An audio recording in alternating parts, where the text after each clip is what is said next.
All right, everyone. Ernest Dove of the Dove Report.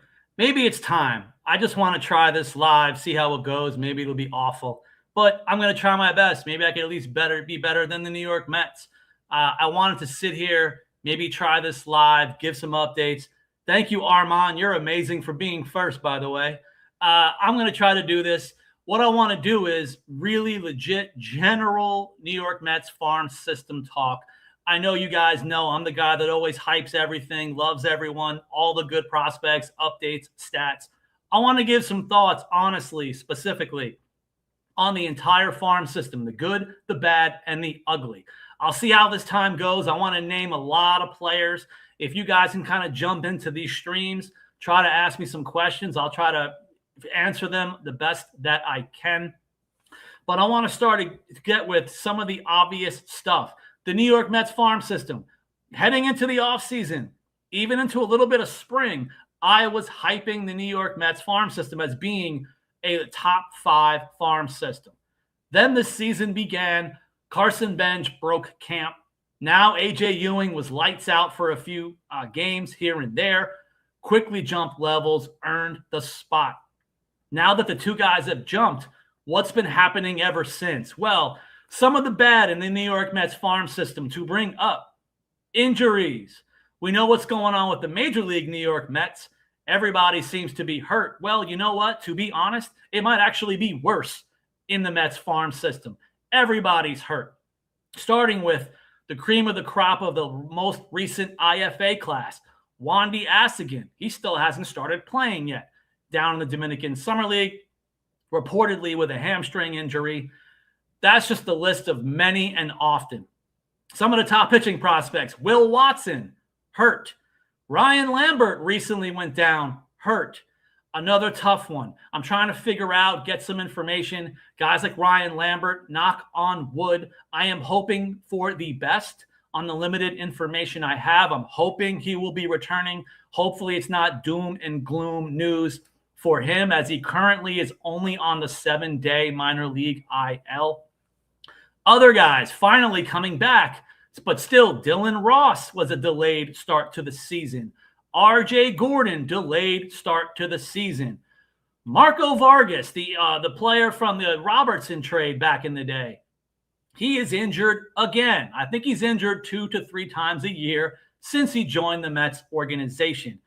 One of the top recent draft picks, Peter Crusoe, out of high school. Everybody was excited. And all of a sudden, I believe he's out for the year.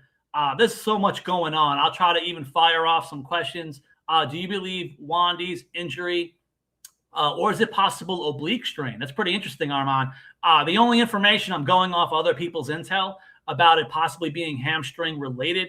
Hopefully, it was my understanding that he may quietly at least be in like the batting cages, like doing things still like baseball activity. So hopefully that means we're not looking at, doom and gloom. He's out for the year before even making his debut. For now, I'm hoping Asigan is going to play this year one way or another. I believe he just recently turned 17. So I don't want to say it's not a big deal because he needs to play and get the reps. So hopefully it won't be that long. But again, the list goes on and on. Boston Barrow.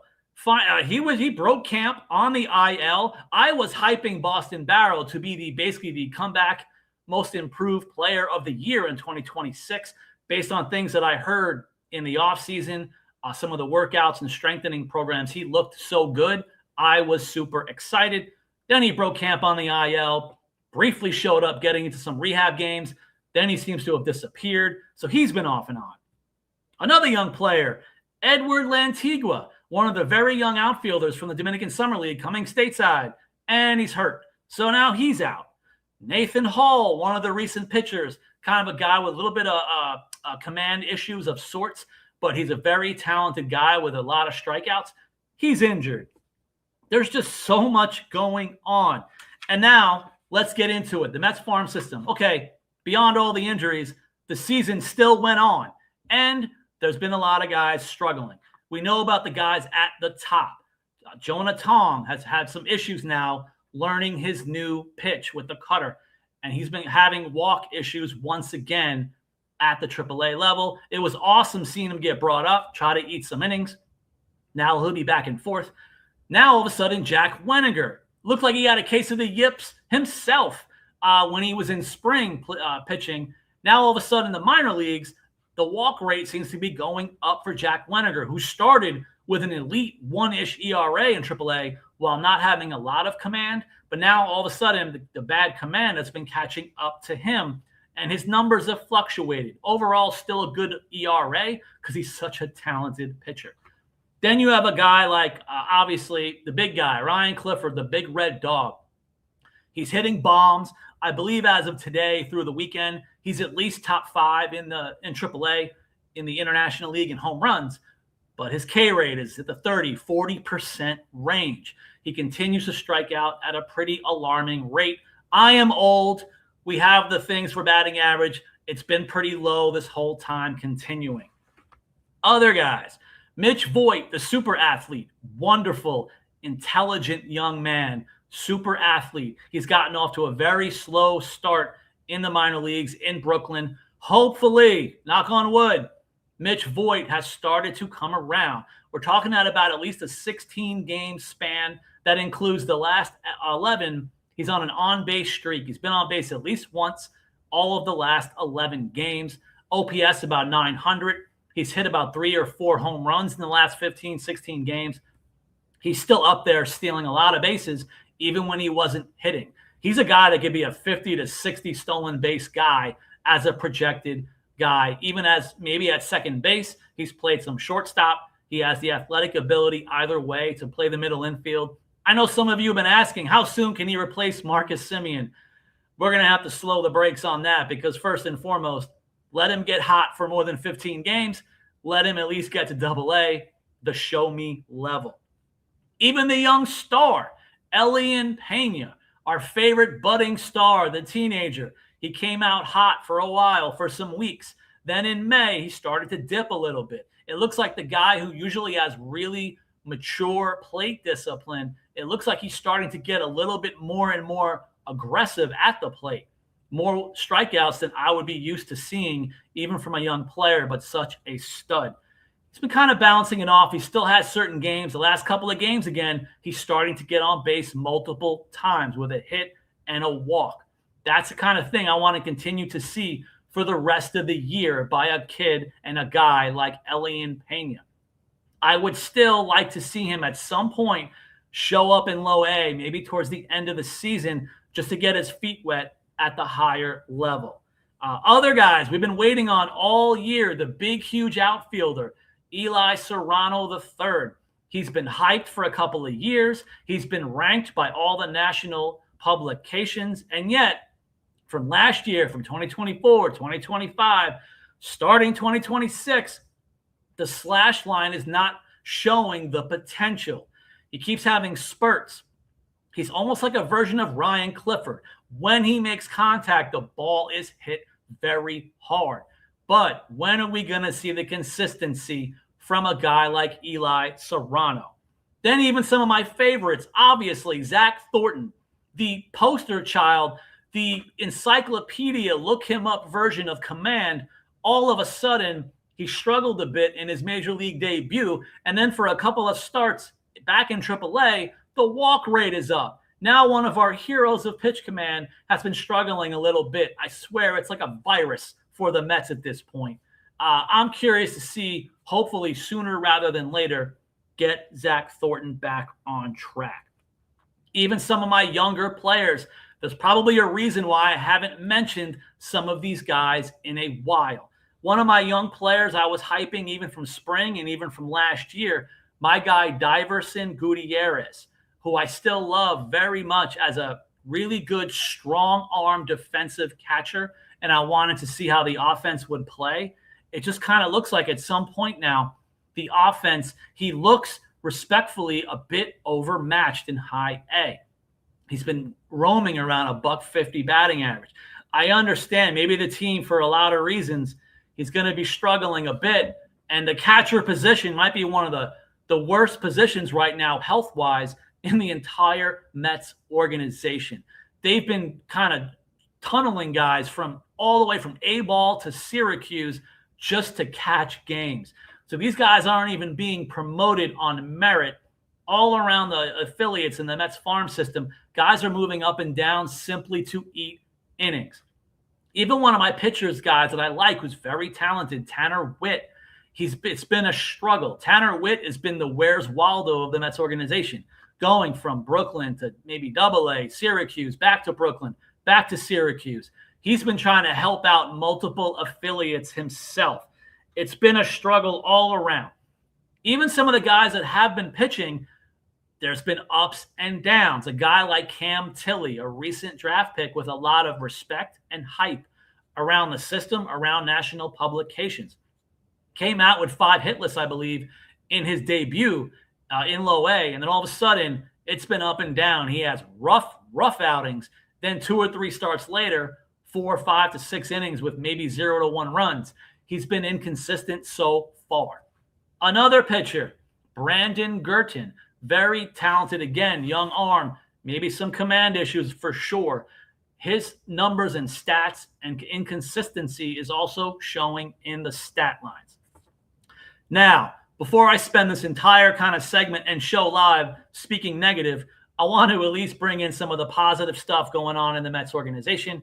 Obviously, we know the main ones. Carson Bench, he's now doing what we were hoping he could do. Be a consistent bat, walk enough, play really good to above average defense with speed. Then all of a sudden, he got joined by A.J. Ewing doing the same thing. Armand is amazing, asking the question, should they target in the draft for catching? It's one of those tough things. You know, they did it before, and we're waiting on Kevin Parada a few years later, about 4 years in, to see if Kevin Parada can have the light bulb go off. I know he's recently been hot-ish. I know people have concerns. It's only been 6, 7, 8, 9 games. He's hit in almost all of them, but that 1 hit per game average of sorts, a lot of them have been singles. Now, in this draft, here's the thing that even I have to remember. I don't want the Mets to tank regardless, but we're talking about the current draft. So in this current one, their pick fell all the way to the bottom of the first round again. That could be changing for next year's draft depending on how bad the major league team does. If there's some catchers out there, it would be interesting. Should the Mets draft a catcher in the first round if one is available for the right price, signing bonus, and you would probably want one definitely out of college, because if you really want the help, you need a guy that could, in the best case scenario, show up within about 2 years. Will that happen with a player in this draft? It remains to be seen. As far as the other options, another guy, I want to at least bring it up. I didn't bring it up in the bad part. I'll bring it up in the good. Chris Suero, since the schedule dropped into June, Chris Suero has been starting to hit. He has a very nice looking slash line in about 4 or 5 games so far in June. He's a guy that during my interview with him, he said, hey, he was soon going to start playing a whole lot of more catcher, maybe even 4 days to more out of the 6-game series per week. So it looks like they want to make more of a priority for him to start catching more and more, beyond also playing the left field, squeezing into first base. By the way, Chris Suero is like top 10 in Double-A in stolen bases as a guy that we're talking about as a catcher. That's the type of super athlete we have. But if you have a guy like Kevin Parada, if we don't know if he's going to really take that next step, who's next? We have to go down to Chris Suero, in my opinion, and I'm not even sure if he'll be ready in 2027. First things first, Chris Suero's K rate has been a lot higher than I would like ever since last year when he added the power. So I won't negate this, because I'll take the 15, 16, 20-plus home run power. But how can he lower the K rate? Something to work on. You better work on it probably most likely in Double-A, because when you get to Triple-A, things can get really rough. Some of the other guys hoping on some good news, even though he had to leave a game early recently, Randy Guzman. We have to first and foremost knock on wood that he's okay, because he just had an issue during the game, I think running back to first or beating out a double play situation. Now we have to see if he's okay. We'll have to have concerns for everybody at this point, but he has been a really nice power bat. He could be even a guy that we could talk about instead of a Ryan Clifford in the next year or two as far as the future first baseman. Because my thoughts on Randy Guzman, who can also play corner outfield, I think I would like to see him. He's very huge. He's a large human. I would like to see Randy Guzman more playing first base. Some of the other positives, let's at least get into it. Chris Suero has started to get hot. Jonathan Santucci just had arguably the best outing of his professional baseball career. He already broke the most innings he's ever pitched in one start. He already threw the most pitches he's ever thrown in a start in pro baseball just this last outing. He was literally a couple of pitches away, trying to get one more out to get through the seventh inning. So he was really doing well. Can he continue to build off that? This is now about 2 starts in a row where Jonathan Santucci looks himself. This is a guy who could replace a guy like Peterson, Minaya in the future, even as next season, because of how hard he throws, an amazing slider. Can he mix in the changeup and I believe also maybe a curveball? Can he throw those more in a game, mix it in more, and then have more consistency? The walk rate was really good last year, good ever since amateur ball in college. This season, his walk rate spiked. Not a good thing to see. But now these recent outings, Jonathan Santucci's been doing good. Can he keep it up? Another guy who's been quietly good under the radar, more of a long man, we've seen it, Jonathan Pintaro, a very talented kind of movement guy. His pitches move a lot. He's a very talented pitcher. I can see him spending a lot of time back in the Mets bullpen somewhere in the second half, hopefully for better or worse. I want this team competing. And even if they're competing still for a playoff spot to the end, I think a guy like Jonathan Pintaro can continue to help. He could be like an Austin type role as well. Obviously, he had the one bad outing, but he's had a really good start to the season. One of the younger guys I want to bring up during this state of the farm system, Trey Snyder. Obviously, I have a bias in favor of him. I interviewed him last season, a young player who, of course, broke camp on the IL like everybody else, but he did his rehabbing. He hit really well day one in the complex league rehabbing. Now he's back on an active A-ball roster, already hitting again. He's been hitting lights out.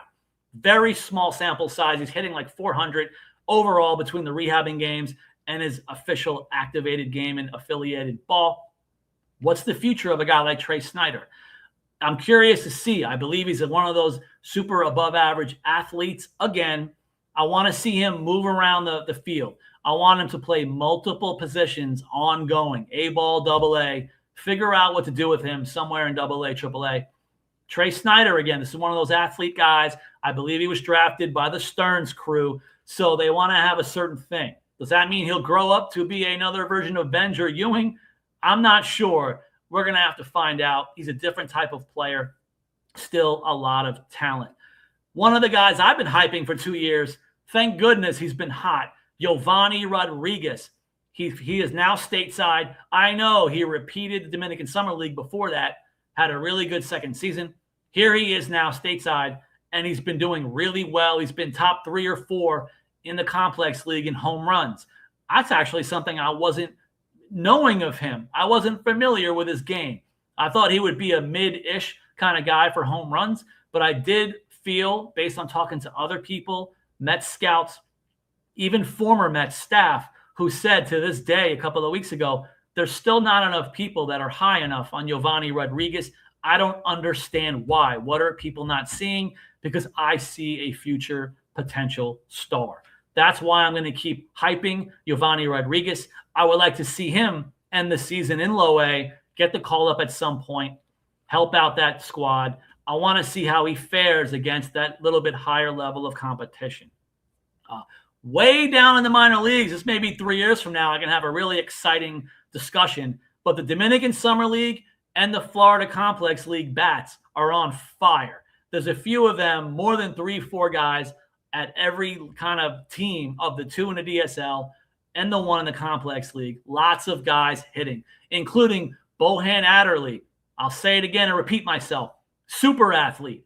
Bohan Adderley is one of the top stolen base threats in the New York Mets farm system. But by the way, He could be the guy now. I said it in a recent video. Last year, I said Randy Guzman was the kind of comeback, most improved player of the Mets farm system. In the very, very, very early on, you can make a case for Bohan Adderley being that guy in 2026. He's almost doubled some of his stats, if not tripled, in some of his slash lines. I mean, it's been a really huge improvement from last season to this. And he's a guy who's now spending a lot more time in center field. So I'm curious if that's going to be his position now, because even in spring, I thought Bohan Adderley would be a future third baseman. Pretty tall guy, too, a tall athlete. Not comparing, but even physically, he looks like a Ronnie Mauricio as far as height and weight-wise and bulk-wise.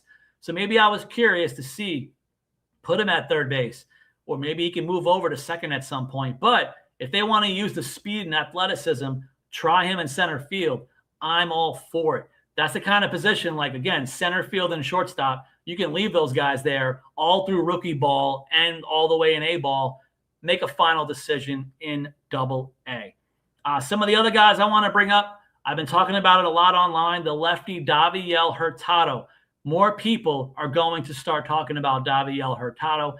He's a very young lefty who throws 95 plus, which you can't teach 95 plus to lefties. So I'm excited about him. Again, speaking with even another now former Mets staff, checking in with him again, he said he believes a lot. When you talk about the guys, even when they were both in low A, he said that there's two guys on that entire roster that are almost a given, in my opinion, as far as I project success on going up the levels. He said Ellie and Pena, and he said Daviel Hurtado. That's the list. He only named two to say, I believe strongly in both of them no matter what. Like basically saying a high floor for two of them, even at their age, youth, lack of experience. He feels it can happen for both. The other guy, complete wild card, who's had off to a really good start to the season, Nicholas Carreño. Another, again, 95-plus lefty who happens to only be 19 years old. He's had huge command issues since he signed as an IFA for another organization. We acquired him as one of those lottery ticket trades. I believe it was for Josh Walker a couple of years ago. So, again, that's a guy who was somewhat in the Mets' depth pen / AAA, and you're able to get a lottery ticket for him. And here we are now a couple of years later. He's still only 19. I'm not sure if he's going to be turning 20 soon. He throws 95 plus.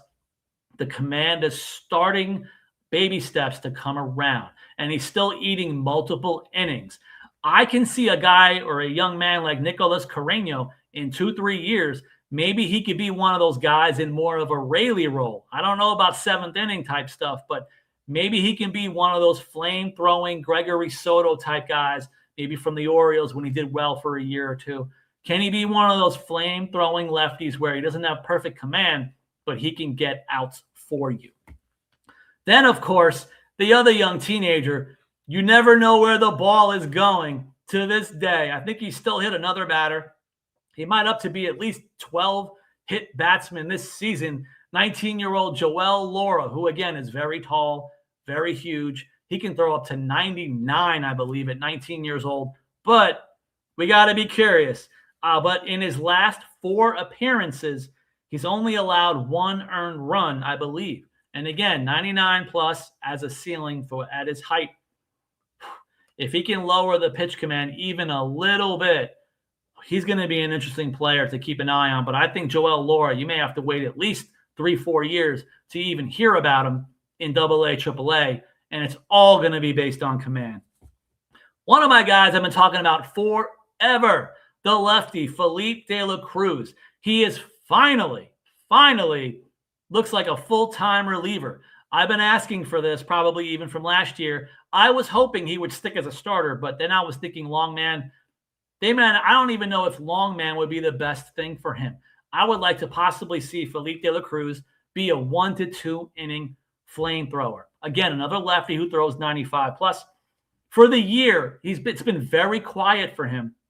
15 appearances, 19 in the third innings, 11 hits, only 3 earned runs, 11 walks in 19 innings, 25 strikeouts. Again, we're forever worried about the walks with Felipe De La Cruz. I believe he was always the guy, 95 plus fastball. I believe it's a slider, but everything else, including the fastball, hasn't been enough consistent command. But here he is quietly now, trying again at the AA level, repeating AA. This is probably his best season in a very long time, even for a young player who's getting older. I believe he's about 25 now, but as a reliever and as a lefty, that's a commodity that can still age well and longer in Major League Baseball if he's needed. Another guy I was talking about from spring, I ranked him in my Mets top 30 prospects. I was very excited. I was trying to hype him. Some other teammates, other people were telling me they were very excited about Ben Simon, who also participated in the World Baseball Classic with Team Israel, I believe. He had an up and down season so far, but he still got promoted to AAA, and very quietly, 6 appearances in AAA, 7 in the third innings, only 4 hits allowed, 2 earned runs, wait for it, 6 walks, and only 4 strikeouts. So that's what we got. He's doing okay overall. He's getting outs, but high walk rate, low K rate. I know the FIP people will drive me crazy, so I won't fight or debate you guys. I'll just say that it's going to take more time for Ben Simon, who I believe is another one of those righty relievers who can at least consistently give you 95 miles an hour.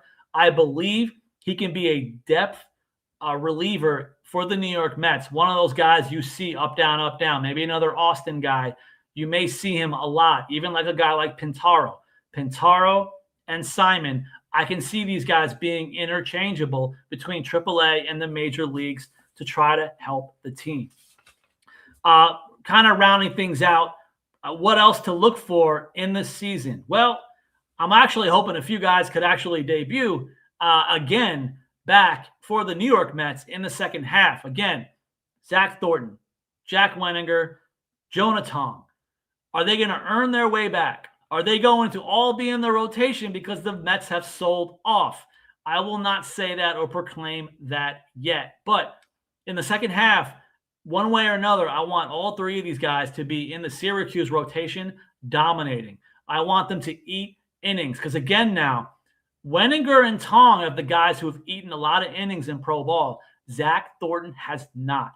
So first and foremost, through the rest of the year, even if he gets called up again to the major leagues, I could see a scenario where if Zach Thornton got called up, I believe personally it may only be as a pen arm just so that he can conserve innings as a cap and pitches to be able to get him through the season because he has not pitched a lot of innings in any season in pro ball. Remember, he ended last summer on the IL.